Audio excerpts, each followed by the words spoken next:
Assalamualaikum, nama saya Nur Atila binti Azhari. Jadi untuk tugasan CTU 522 ini, saya akan membentangkan tentang falsafah hidup manusia dan konsep Tuhan menurut agama Kristian dalam konteks penciptaan manusia. Dalam konteks penciptaan manusia ini, saya akan menceritakan tentang 3 persoalan, iaitu yang pertama, manusia pertama, yang kedua, bila dan bagaimana manusia diciptakan, dan yang terakhir ialah di mana manusia diciptakan. Persoalan yang pertama, manusia yang pertama. Jadi dalam Islam kita percaya bahawa Adam dan Hawa itu adalah manusia pertama yang diciptakan oleh Allah Subhanahu Wa Taala. Begitu juga agama Kristian, tetapi Hawa dipanggil ataupun digelar sebagai Eve. Mereka juga percaya bahawa manusia ini diciptakan daripada tanah. Setelah Adam diciptakan, Tuhan ini telah memerintahkan Adam untuk menamakan segala binatang yang ada di dunia.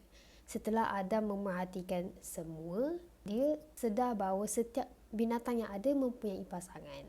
Jadi Adam berkeinginan juga untuk mempunyai pasangan. Oleh itu, ketika Adam ni sedang nyenyak tidur, Tuhan telah mengambil satu tulang rusuk Adam dan menciptakan seorang perempuan buat Adam, menjadikan dia sebagai isteri dan juga peneman untuk Adam. Maka dengan itu, wujudlah Adam dan Eve sebagai manusia laki dan perempuan yang pertama. Selain itu, dalam agama Islam, Rasulullah SAW ada bersabda, sebaik-baik orang yang berbuat kesalahan adalah orang yang bertaubat.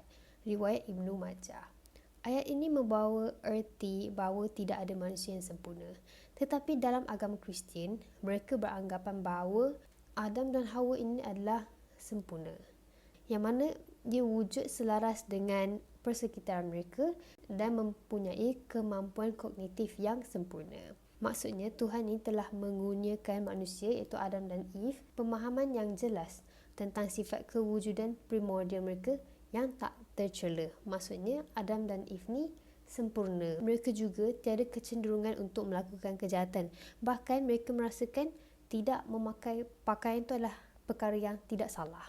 Sehingga satu peristiwa yang mana mereka memakan pohon buah terlarang, Adam dan Eve telah dihukum. Yang mana Adam perlu mengusahakan sendiri buah-buahan, tanaman dari bumi dengan titik peluh sendiri untuk menyara mereka. Manakala Eve pula dihukum dengan kesakitan melahirkan anak dan mentaati suaminya. Seterusnya, bila dan bagaimana manusia diciptakan. Jadi menurut agama Kristian, terdapat 6 hari penciptaan dan manusia diciptakan pada hari yang terakhir. Hari yang pertama, Tuhan menciptakan alam semesta. Ketika itu, bumi pun masih belum terbentuk dan kacau bilau. Hari kedua pula, Tuhan menciptakan cakrawala yang memisahkan air yang di bawah cakrawala dan air di atasnya, lalu dinamakan sebagai langit. Hari ketiga, Tuhan menciptakan daratan yang meliputi benua, pulau dan gunung ganang. Pada hari yang sama juga, terciptanya daratan dan lautan.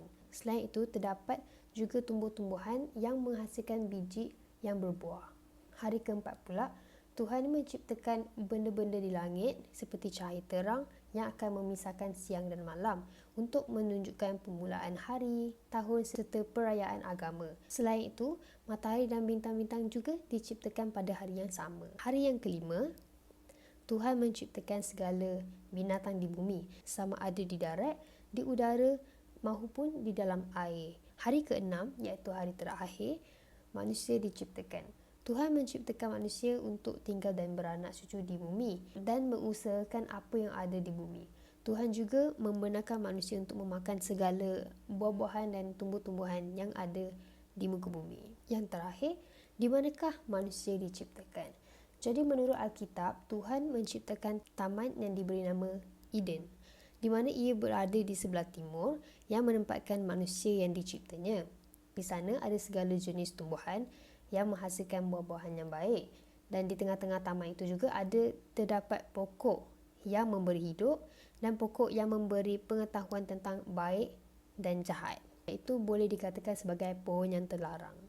Dalam Taman Eden juga terdapat sebatang sungai yang mengalir dan mengairi taman itu. Sungai itu terbahagi kepada 4 batang sungai. Sungai yang pertama bernama Pison, yang mana ia mengalir mengelilingi tanah Hawila.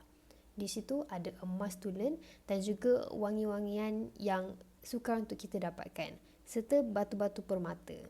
Sungai yang kedua bernama Sungai Gihon yang mengalir mengelilingi tanah Kus. Sungai yang ketiga bernama Sungai Tigris yang mengalir di sebelah timur Asyur. Manakala sungai yang keempat dinamakan sebagai Sungai Efrat.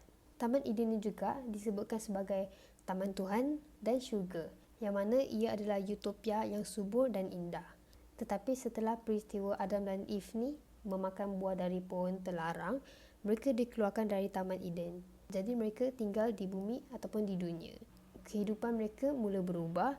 Jika di Taman Eden, di sana mereka boleh makan hasil tumbuh-tumbuhan dan buah-buahan.